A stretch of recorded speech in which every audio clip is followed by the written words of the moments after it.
Egunon, queridos patitos, estamos a día 24 de julio de 2023. Es el día después de las elecciones generales en el Estado español. Han pasado muchas cosas y muchas parecen evanescentes en este momento en el que parece que la sociedad líquida de Bauman, como diría el amigo José Luis Uriz, que creía en la remontada y parece que se siente cómodo en esta hipótesis de remontada, con un bloque de 172 y otro de 171 y Junts por ahí en medio, en una mayoría o minoría de bloqueo, dando la responsabilidad a Puigdemont en Waterloo. Y por tanto ahí tenemos un momento en donde da más miedo que la sociedad piense que está desconectada de los políticos y piense que la votación es algo etéreo en donde se puede hacer lo que se quiera jugando a los dados en el casino sin tener una política conectada con la sociedad, es decir, desconectada la política de la sociedad, como si no hubiera consecuencias, como si no hubiera un mañana, como si no hubiera ninguna conexión entre lo que los políticos hacen y que la sociedad vive y sufre todos los días. O todavía peor, si lo que estamos viviendo de polarización responde a un equilibrio en la propia sociedad que esté íntimamente erosionada, eclosionada en su simetría de porosidad a la hora de la autodestrucción con la polarización extrema. No sé qué da más miedo de las dos cosas, porque ciertamente esa polarización en el Estado español, que se ha venido influenciando por América hispana, en Brasil con Bolsonaro y Lula, en Chile con Boric y Kast, en Colombia con el viejito facho sabroso y con el señor Petro, y muchos otros lugares, incluido evidentemente Francia, esa vinculación que viene desde la guerra civil, en donde después de la guerra civil española hubo una guerra civil incruenta en Francia entre el 39 y el 40 que precede el mayo de 1940. Estas cosas tienen larga duración ciertamente, pero en el momento actual pareciera que es el más preocupante, sobre todo porque los que vivimos aquí en este momento somos los que nos toca lidiar con esta situación, y por lo tanto este momento de trinchera política en donde parece que tienes que estar en un lado o en otro es poco propicio, como lo fue del año 31 al 35, y por eso está el libro muy interesante y muy bonito de el José Antonio Aguirre, diputado en el Congreso, Entre la libertad y la revolución, que todos los vascos deberían de leer, entre otras muchas lecturas que deberían de estar incluidas en el currículum vasco, porque no podemos dar nada por sentado, y esto iremos más adelante, porque primero vamos a hablar esto de la polarización, después vamos a ir con una situación en general en el Estado español, porque la preocupación es que solamente hay 3 partidos que han sufrido. 3 partidos han aumentado su capacidad de atraimiento del voto electoral, como son el PP, el PSOE y Bildu. Todo el resto han bajado, y esto es muy preocupante para todos aquellos que tenemos una perspectiva diferente, descentralizada, basada en la subsidiariedad, basada en unidos en la diversidad, que es un lema muy europeo, pero que ciertamente parece que cotiza horas bajas en lo electoral. Y por supuesto, en el tema vasco, la relación entre Bildu y el PNV. Ciertamente el tema de la polarización es algo grave, extremadamente grave, porque, como decía, pareciera que estamos yendo a una sociedad binaria, si nada lo remedia, en donde tenías que estar o con el blanco o con el negro, o con el 1 o con el 0, tienes que estar posicionado en todo, y el alineamiento siempre es equivocado, porque siempre hay una pluralidad, siempre hay una riqueza, siempre hay un pluralismo. La sociedad es más viva que lo que pretenden algunos de encasillarla y de encojonarla en 2 límites, en 2 barras de pan en donde comprimir el sándwich. Por lo tanto, ¿es que la sociedad se ha deconstruido hasta tal punto, o es que el éxito electoral ha convencido a los suficientes para que los que no están incluidos en este esquema hayan dejado de votar? Ciertamente luego llegaremos al asunto, pero sobre todo en el tema vasco, el asunto de cómo ha influido en aquellos que dejaron de votar en 2020 y se desconectaron mentalmente de una situación previa, y es un corte que no hemos sabido identificar y que hay que resolverlo de alguna manera. Salga por delante el hecho de que si alguien piensa que aquí voy a dar todas las resoluciones, todas las respuestas a los problemas que tenemos actualmente y que evidentemente el Euskadi Buru Batzar también tiene planteado, pues debo responder que tengo muchas más preguntas, muchas más inquietudes que respuestas. Desde ayer por la noche, cuando salía del colegio electoral a las 10 de la noche, ya me estaban pidiendo consulta de opinión y yo no tenía ni siquiera los datos porque quería separarme de todo eso cuando estaba en mi colegio electoral, en mi mesa en la 225U, haciendo mi labor como interventor del Partido Nacionalista Vasco. Ciertamente es importante saber cómo han sido los resultados, que evidentemente el Estado español se ha situado, parece que por lo menos durante un tiempo, eso de ya para siempre, eso nunca es así, nunca es así, en este caso sí es apropiado decir nunca, porque el futuro no es como una foto fija en que alcanzamos ese estadio, ese momento, y ya eso ya es el futuro, que es precisamente lo que los marxistas hablaban de el paraíso socialista, que viene de toda esa tradición judeocristiana del paraíso terrenal, la confrontación de la tesis, la antítesis y luego la síntesis, que en un momento dado se supera ese esquema para llegar al definitivo estadio en donde situarnos para la eternidad. No, en este caso pues evidentemente debemos de recuperar la idea de que esto es una situación en donde todos nos movemos, todo se actualiza, porque precisamente nosotros debemos de pensar en la foralidad. La foralidad no es solamente la ley, sino cómo se hace la ley, la actualización de la ley en base a nuestras propias instituciones, y esto tampoco debemos darlo por hecho. La profundización de esa brecha que comenzó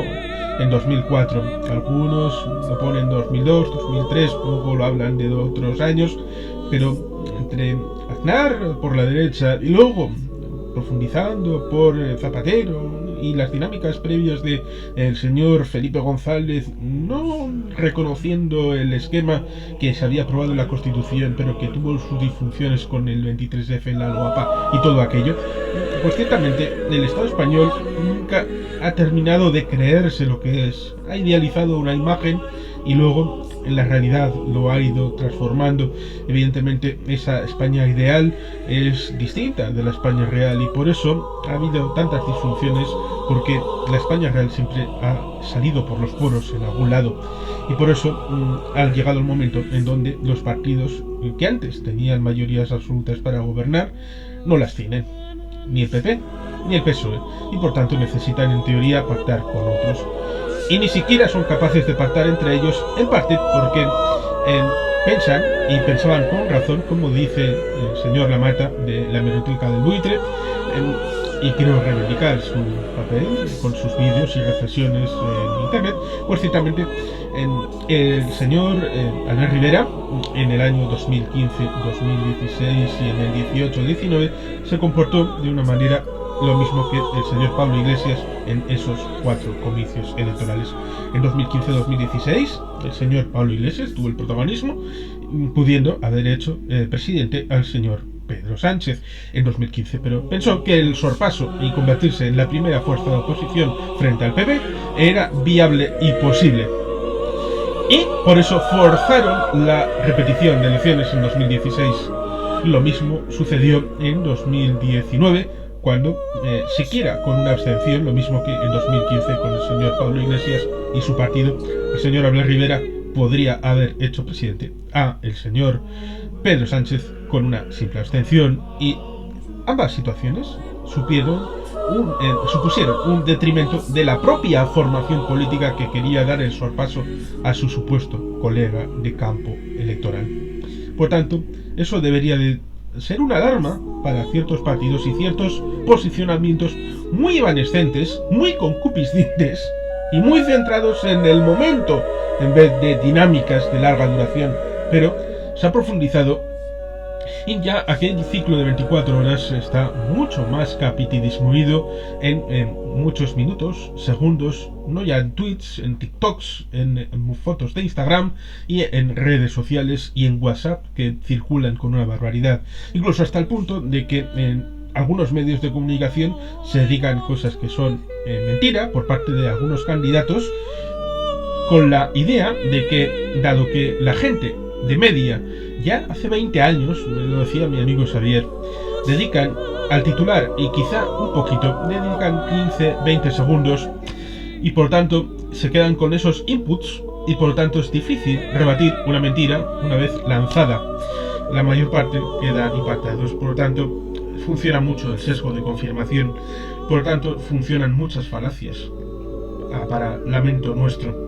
Y por tanto, ciertamente, este círculo en donde está introducido el Estado español de trinchera de estas, o con uno o con otros, con una tercera fuerza, con una tercera vía, con unos terceros elementos que no están ni con unos ni con otros, sufren, y sufren bastante, sobre todo si no hacen una extraordinaria labor para desmarcarse y para poner pie en pared. Lo intentan el PNV mucho, sí, pero es muy complicado y esa tarea además es en general bastante ingrata, porque los altavoces que tienen desde Madrid las dos fuerzas citadas del antiguo bipartidismo en España, que nunca existió, porque siempre ha habido más de dos fuerzas políticas en el Congreso de los Diputados, pero la fuerza de la costumbre, como poner el primero de Madrid para primer ministro, no presidente, porque no hay elecciones presidenciales en España, por doble motivo. Primero, porque no hay sino un jefe de Estado llamado Borbón, como es la Casa Borbón, como es Felipe y antes su padre, Juan Carlos, y por lo tanto el jefe del Estado no es electo. Y segundo, porque el presidente del gobierno, en general, es la figura del primer ministro. Y enfrente, en teoría, está el jefe de la oposición, pero la oposición incluía a las CUP, incluía a Junts, incluía a Esquerra, incluía al PNV, incluía a Coalición Canaria, y hasta que fueron transfugas incluía a la Unión del Pueblo Navarro, además del PP y de Vox y de Ciudadanos. Por tanto, no puede hablarse de un jefe de la oposición, porque no hay un jefe que amalgame todos los partidos que no son parte del gobierno. Y por tanto, ciertamente, ahí tenemos mucha pedagogía política que hacer, y no en un momento fijo, en un momento exacto, sino de continuo. Porque he de decir que cuando estaba en el colegio electoral este domingo, ayer, veía gente nacida en el año 2002, nacida en el año 2003, cuando yo ya llevaba 3 años de participación política, cuando entré yo en política en el año 2000 formalmente. Por tanto, cuando uno piensa hacia atrás y piensa que estas gentes jóvenes, cuando les preguntas si conocen a Ibarretxe, Juan José Ibarretxe, no a Lehendakari Arlanza, no a Lehendakari Aguirre, no saben quién es Ibarretxe. Por lo tanto, necesitas decirles los elementos que tú consideras importantes de nuestra trayectoria, de nuestro pasado. En el Estado español, ciertamente, como decía, todas las formaciones han perdido peso electoral, salvo Bildu, el PP y el PSOE. Porque si vemos un pequeño repaso de las formaciones políticas, vemos que el PRC y For Asturias directamente no quisieron ir a las elecciones. Por motivos económicos, por motivos de confrontación, de polarización, por motivos de dificultad de obtener el escaño, For Asturias en el Principado y el Partido Regionalista de Cantabria recularon con la situación de convocatoria electoral 12 horas después de la finalización de las elecciones municipales, forales y autonómicas, que supusieron ciertamente un momento difícil también para ambas formaciones. La Unión del Pueblo Leonés y Soria Ya, que tuvieron unos excelentes resultados en las últimas elecciones de León y Castilla a la comunidad autónoma, al Parlamento regional, han tenido una situación de desempeño muy complicada, seguramente fruto de lo que dijeron el PRC y el For Asturias para no concurrir a las elecciones, de no obtener la disponibilidad de un escaño en Madrid, cuando en otros momentos había una disponibilidad incluso en las encuestas, aunque esas encuestas en las últimas elecciones de Grecia, en la primera vuelta en teoría, porque fueron 2 elecciones consecutivas, un poco como en 2015, 2016 y en 2019 en el caso del Estado español, situaron en primer término al partido en el gobierno prácticamente al borde de la extinción, de ser barrido del gobierno, y acabó casi cerca de la mayoría absoluta. Y en la segunda vuelta, por así decirlo, en Grecia, las encuestas daban un extraordinario resultado electoral al partido en el gobierno y se quedó un poquito por encima de la mayoría absoluta. Por tanto, las encuestas, mal que me pese, como politólogo y como cercano profesional a los encuestadores, ciertamente están en horas bajas y su credibilidad, como dirían los de Electomanía, es más que discutible, sobre todo para las que tienen más nombre y renombre. Hay algunas que sí, por ejemplo, en estas elecciones, la medalla de bronce se la podría llevar la propia Electomanía y una par de desconocidas, el oro y la plata. Y por tanto, ciertamente, hay que saber distinguir, hay que saber conocer la realidad. Lo mismo que por Ávila, que tuvieron un desempeño muy interesante en las elecciones a Cortes de León y Castilla con su representante, mantener un porcentaje de voto y concejales en la capital abulense, y en la Diputación de Ávila ciertamente no ha llevado sino a bajar al 50%. En pocos meses, en 2 meses, han obtenido la mitad de los votos en el Congreso que en las elecciones municipales. Y por tanto, ciertamente, revela un problema, porque en teoría por Ávila era una opción territorial más que haber venido de una escisión del propio Partido Popular. La CUP ha perdido 2 escaños. Las CUP. Junts ha bajado un escaño. Y Esquerra ha perdido 6. En Cataluña ha ganado el Partido Socialista. Y en segunda fuerza han empatado Junts, Esquerra y el PP.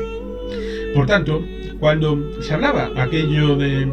el proceso y todo esto, eso algunos lo mantienen vivo porque quieren seguir viviendo dentro de esa burbuja para siempre. No para obtener la independencia, que eso nunca se hizo para sí, sino para tratar de vivir dentro de una promesa que se sabía incumplida porque no se iba a tener el valor de cumplirla. Y más ahora, cuando la propia ciudadanía vuelve a opciones en otro tiempo repudiadas, porque el resultado recuerda a cuando en 2008 que paz descanse, doña Carme Chacón obtuvo 25 escaños, creo que ahora han sido 19, tampoco está tan lejos. 2008, 2023, la memoria ciertamente de aquella egregia mujer que tuvo un resultado impresionante, sobre todo después de alguna que otra manifestación multitudinaria, que, como diría el profesor doctor Xavier Rius, las calles, las manifestaciones, no son elecciones. Y puede haber unas manifestaciones brutales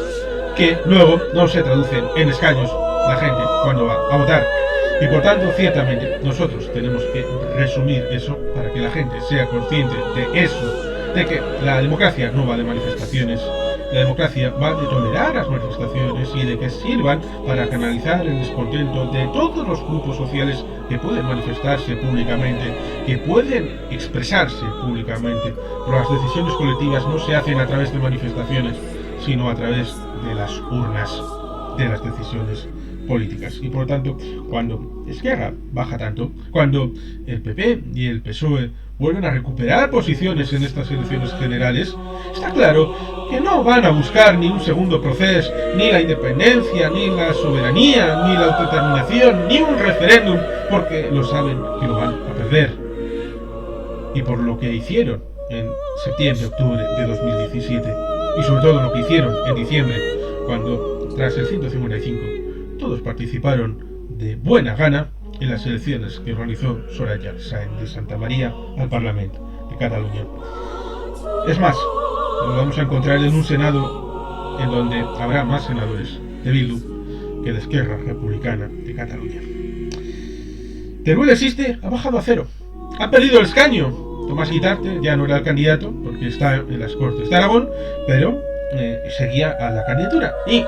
la candidatura que ha obtenido más para la provincia no ha recibido el respaldo suficiente de los ciudadanos, porque ha sido otra pérdida más en las voces plurales en el Congreso. El BNG ha mantenido un escaño, cuando algunos incluso pronosticaban 3 escaños. Veremos el año que viene, cuando Ana Pontón busquen no solamente mantener la segunda posición que tiene actualmente el BNG en el Parlamento de Galicia, sino intentar organizar un gobierno alternativo al del señor Rueda, heredero del señor Feijóo cuando marchó a Madrid. Coalición Canaria tiene uno, alguien dirá, mantiene uno.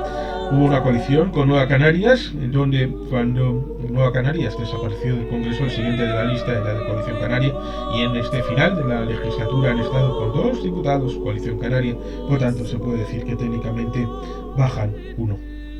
Ya no están ahora más, que es la vicepresidenta primera de la Cámara Legislativa Canaria, donde está presidiendo el gobierno el señor Clavijo, hasta hace no mucho el senador,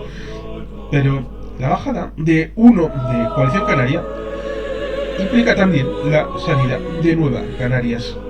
Vamos aquí a entrar en el tema de las siglas y de todo aquello que fue objeto de polémica en el pasado, pero la desaparición de escaños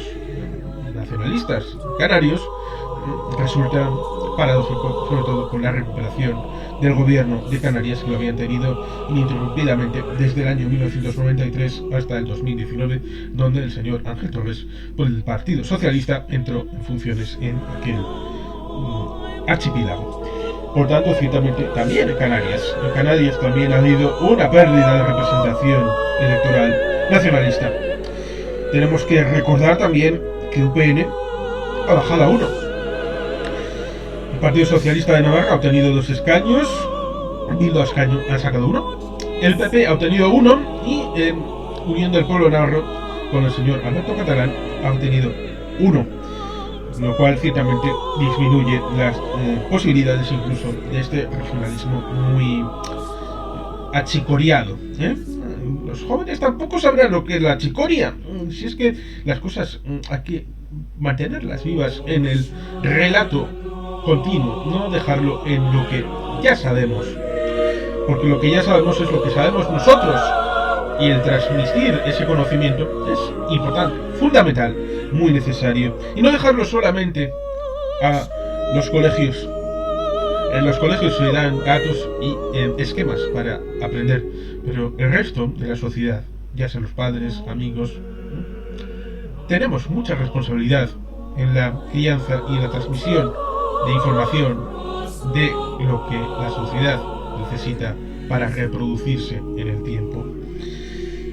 Junta Aragonesista y Compromís, sí, están, pero dentro de Sumar que ha bajado a 31 escaños, 33,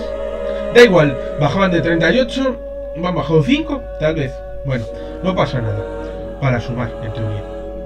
pero es que Junta Aragonesista y Compromís están dentro de un partido centralista, jacobino, por mucho que se diga confederal. Recordemos que esta coalición, antes Podemos, Unidas Podemos, son las que desde el Consejo de Ministros han impulsado leyes que han laminado partes esenciales de algunos estatutos de autonomía, y por tanto ciertamente estar orgánicamente vinculados a una formación muy centralista, siguiendo la contradicción primaria y secundaria como es Sumar, pues resulta problemático para el futuro orgánico y político y de decisiones autónomas de estas formaciones, porque centrados en el esquema bilateral de PP y PSOE de la trinchera, cuando existe un gobierno de izquierdas puede servir para influir, puede servir para influenciar, pero al estar atado a una pata, si por lo que sea llega un gobierno de distinto signo, como sucedió en el pasado cuando perdió el PP la mayoría absoluta que tuvo entre el 11 y el 15, cuando se produce entre el 16 y el 18 un gobierno del PP en minoría con el señor Rajoy, no pincha ni corta, no pincharía ni corta ni Compromís ni Chunta Aragonesista, porque orgánicamente están vinculados y atados con una de las partes y por tanto, si en minoría se trata de llegar a un acuerdo para un presupuesto y poder obtener partes del programa electoral con el que uno se presenta, si quiere superar esas trincheras, hacer política de adultos, política seria, comprometida, poniendo en el frontispicio las promesas antes de con quién, es decir, nosotros queremos sacar esto, y si con este no se puede pactar es porque este se opone directamente y radicalmente a nuestras propuestas y por eso es imposible pactar con este, no por ser este, sino porque este en su concepción de lo que es y debe ser el país y las relaciones políticas excluye toda posibilidad de llegar a puntos de encuentro y puntos de acuerdo, más allá de que Vox ciertamente quiere la ilegalización de cualquier regionalismo y nacionalismo existente en el Estado español. Le gustaría, si pudiera. Tenemos esa situación que debemos reflexionar en donde en 2018 Compromís fue imposible que llegara a formar parte, teniendo 4 escaños del acuerdo de presupuestos con el gobierno del PP de Mariano Rajoy, porque estaba en la otra trinchera, estaba en la de enfrente, estaba en coalición con Unidas Podemos y por tanto no era posible orgánicamente que llegaran a formar parte de un acuerdo con el PP, como sí hizo el Partido Nacionalista Vasco, una vez superado, porque el Partido Nacionalista Vasco fue el que superó el 155, el que le dio carpetazo definitivo, el que hizo superar las indexaciones con el índice de actualización aquel de las pensiones, subir del 52 al 60% en las pensiones de viudedad y el índice de precios al consumo, el IPC, estos 3 puntos, los consiguió Aitor Esteban y Antonio Ortúzar en aquel momento. Poco se dice y poco se explica y poco se ha socializado y la gente poco lo conoce. Y por tanto, en ese elemento trinchera que decimos, es un elemento que es demasiado duro y difícil, a la par que poco sensato y poco resolutivo, y además que polariza y además que estresa a la sociedad. Y por tanto, meterse en una de las trincheras, como ha sucedido con Chunta Aragonesista y con Compromís, ciertamente les resta cualquier capacidad, a pesar de que alguno de sus miembros estén presentes en el Congreso de los Diputados. Y por tanto, ciertamente, vamos a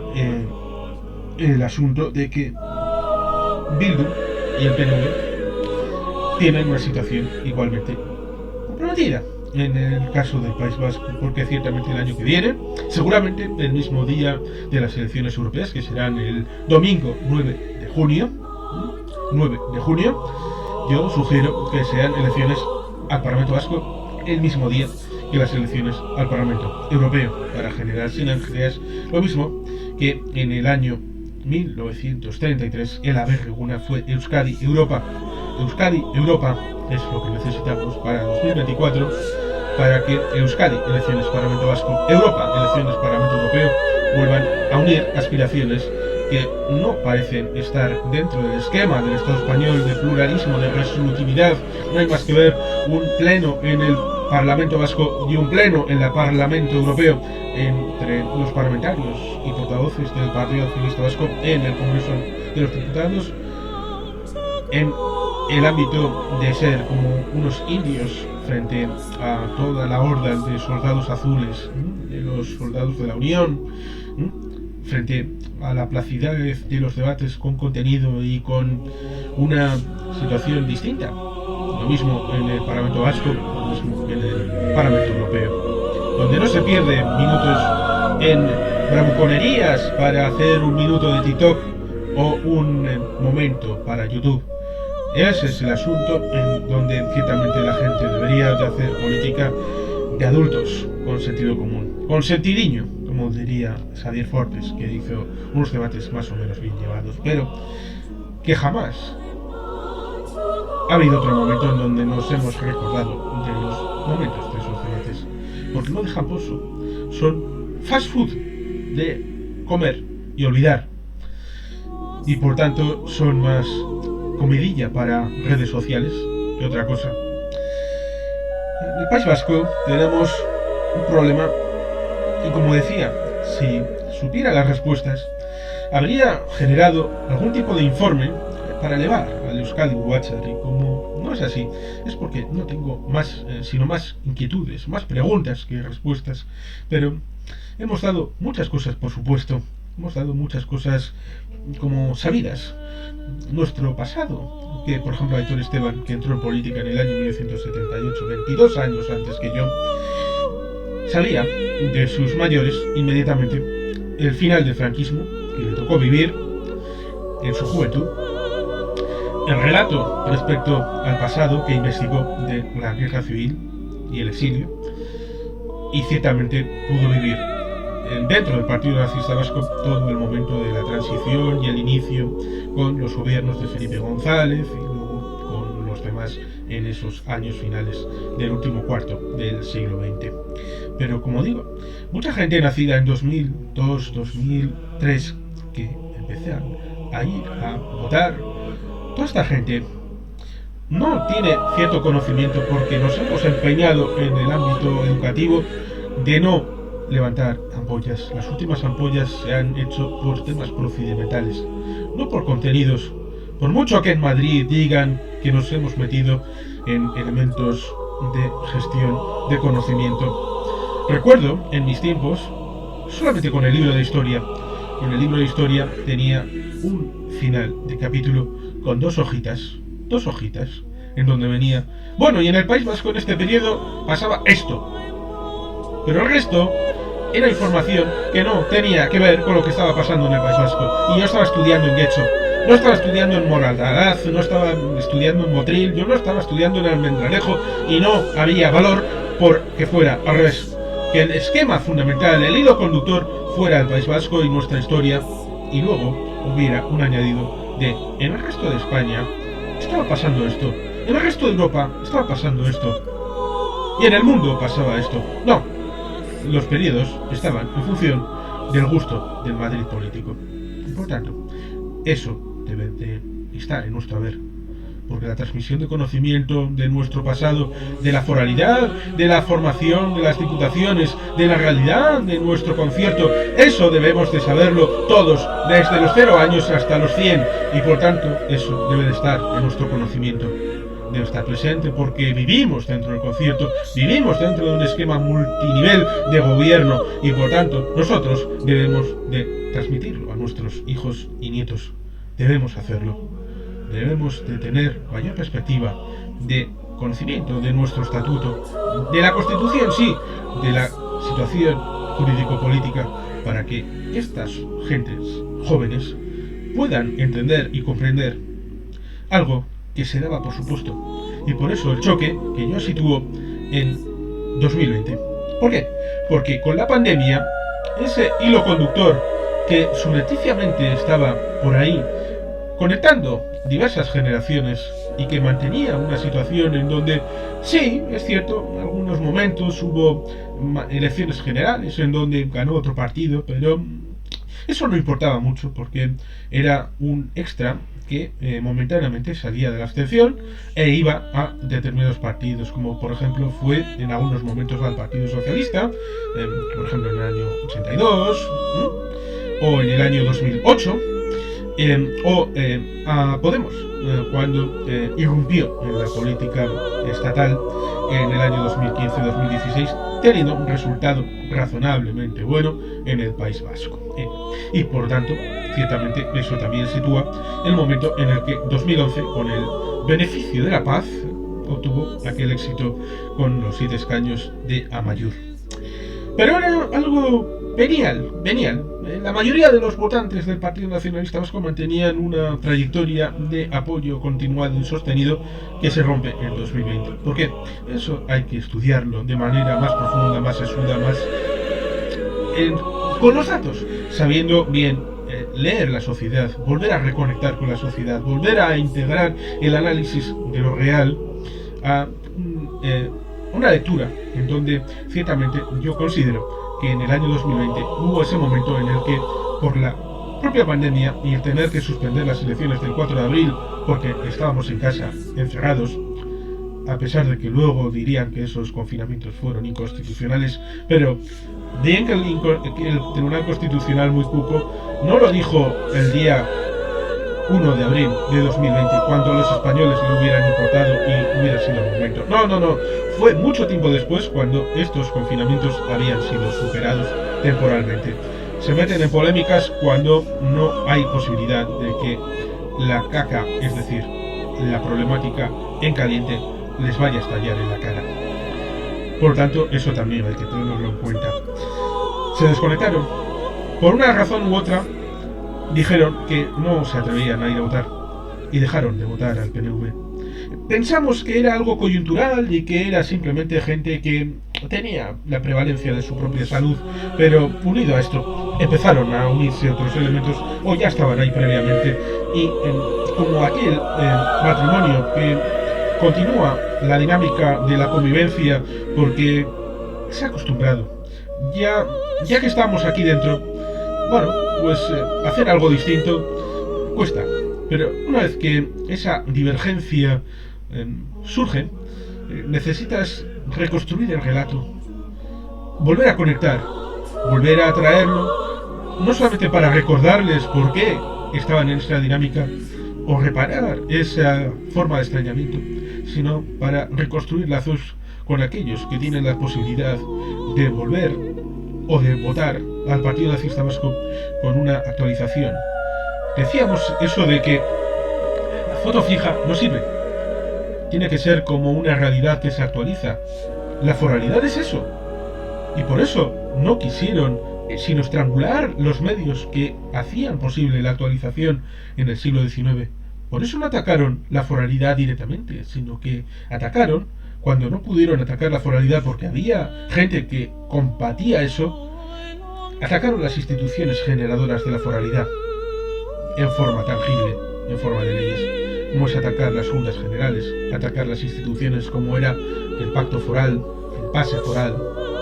Y por tanto, ahí entronca el asunto en donde debemos entrar nosotros para volver a reconectar, volver a unificar, volver a enriquecer y a entusiasmar a esos votantes para que sepan que cuando en mayo hay votantes que se suman a Euskal Herria Bildu, son gente de Podemos que ya no ve en Podemos una solución transformadora y se suman a Euskal Herria Bildu. Que esto significa que en junio, julio, haya pintadas en algunos municipios, por ejemplo en Santurtzi, diciéndolo de la abstención, que GKS es una situación que deriva de la contradicción primaria y secundaria del marxismo, y que esto sitúa a Podemos en una encrucijada por mucho éxito que parezca tengan, y que tal vez estén en una cima en cuanto a tema electoral, aunque ellos quieran hacer ver que aún pueden seguir escalando aún más. Ciertamente les han hecho mucha campaña desde Madrid, citándoles de una manera o de otra, y por tanto ciertamente este elemento intestino que tienen ellos hay que ponerlo en valor y ponerlo encima de la mesa para señalarles que cuando otrora querían hacer algo parecido al pacto del Tinel, excluyendo allí en Cataluña al PP, y en el pacto de Izarra excluyendo al PP y al PSOE como españolistas indeseables, ahora Euskal Herria Bildu persigue las sinergias con el mismo Partido Socialista Obrero Español. Ya no quieren la independencia. En Cataluña tampoco quieren la independencia. Quieren influir, sobre todo allí, cuando Esquerra ha vuelto a tocar poder, con el Palau de la Generalitat, con el Gobierno de la Generalitat. Algo parecido es lo que quiere Euskal Herria Bildu, influir en Madrid para tener unas sinergias y estar dentro de la trinchera para generar esa situación en donde gobierna la izquierda española y no la derecha española. Están dentro del esquema de decidir ellos quién gobierna y quién no gobierna, pero hemos de recordar a la gente qué era lo que decía el señor Antonio Basagoiti, que decía en el año 2009 que él era el que quitaba y ponía al Lehendakari. Pues Otegi ahora quiere ser el que quite y ponga presidente del gobierno de España. Seguro que habrá gente dentro de Bildu a la que no le guste este esquema de cosas. Ciertamente el Partido Nacionalista Vasco se ha perdido en el camino decenas de miles de votos. Y por tanto, ciertamente, el relato existe, los datos existen, pero la conexión parece que se ha roto y ciertamente hay tarea. Uno mira el mapa de las elecciones en los municipios, quién ha obtenido la primacía en votos en los municipios del País Vasco ayer, y en la parte más occidental mantiene el verde PNV, pero luego hay una mancha que se extiende hacia Navarra de verde Bildu, verde Lima. Hay tarea, hay mucha tarea, y hay muchas preguntas que merecen una respuesta que espero que nos la den en los bachoquis, en las asambleas,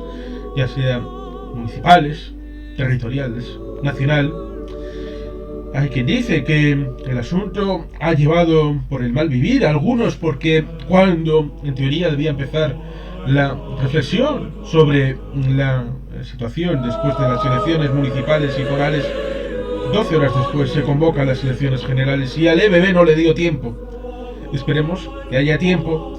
para reflexionar y para dar una explicación que nos llegue a los afiliados, para poder no solamente entender, sino para poder seguir aportando en positivo en esta construcción, siempre diaria, siempre continua, de lo que es la nación vasca, porque queremos que exista, que perviva, lo mismo que sucedió en el siglo XIX, cuando arreciaron vientos tremendos que pusieron en duda nuestra existencia como pueblo, como nación, como idioma, como euskera, con nuestro idioma el euskera. Ahí estuvo el Partido Nacionalista Vasco para responder la visión que tuvieron Luis y Sabino y Luis. Ahí se plasmó en esta herramienta que debe seguir sirviendo para construir la patria vasca, con una ideología que debe de estar siempre presente, una ideología que es la que da soporte a las políticas públicas, que luego hay que conectar con la gente para que sepa que la política no solamente es algo de juego electoral, como si fuera un juego de mesa, o de ordenador, o de internet online, en donde las cosas no tienen consecuencias. Las cosas tienen muchas consecuencias, y en su vida diaria, cuando van a la compra, cuando están mirando la cartilla porque ha llegado o no la pensión, eso también tiene que ver con la actividad de los miembros del Partido Nacionalista Vasco, representantes. Por tanto, ciertamente hay que hacer un mayor elemento de prestancia de ese relato. Hay que hacerlo más comprensible y, por tanto, ciertamente hay que volver a reconectar y reconstruirnos, porque esto no es algo que deba hacerse en un momento determinado, se debe hacer siempre. Pero en fin, como digo, tengo más preguntas porque el diagnóstico yo no lo tengo hecho, y espero que el EBB sí lo tenga. Confío en ello, confío en que la situación se pueda hacer visible para que esa conexión que durante la etapa posterior a la transición el Partido Nacionalista Vasco y la sociedad vasca han estado en comunión en la mayor parte del tiempo, también en lo electoral, políticamente, sea posible para construir juntos un futuro en donde la nación vasca prevalezca, el euskera, las instituciones, la socialización del conocimiento que implica tanto la historia, la economía, la política, todos los elementos estén presentes en el ámbito del colegio, del currículum escolar, de que se socialice por parte de todos nosotros, de todos estos elementos, porque es importante para la forma de evolución de la sociedad. Y en fin, así, queridos patitos, con Cure y Curriña, nuestra querida enseña,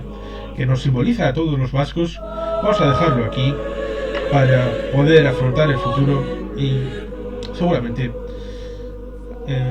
colaboración de todos vosotros enriqueceremos lo que es esta reflexión a propósito del resultado del pasado, es decir, de ayer, día 23 de julio, en donde Pedro Sánchez parece que tuvo cierto éxito, porque piensa en esa sociedad líquida en donde lo inmediato es lo que impacta y por tanto los acuerdos entre PP y Vox han tenido esa situación de impacto porque han sido recientes.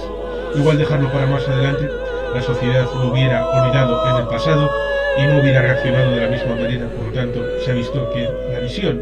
de Pedro Sánchez ha sido acertada, mal que nos pese, a pesar de que muchos,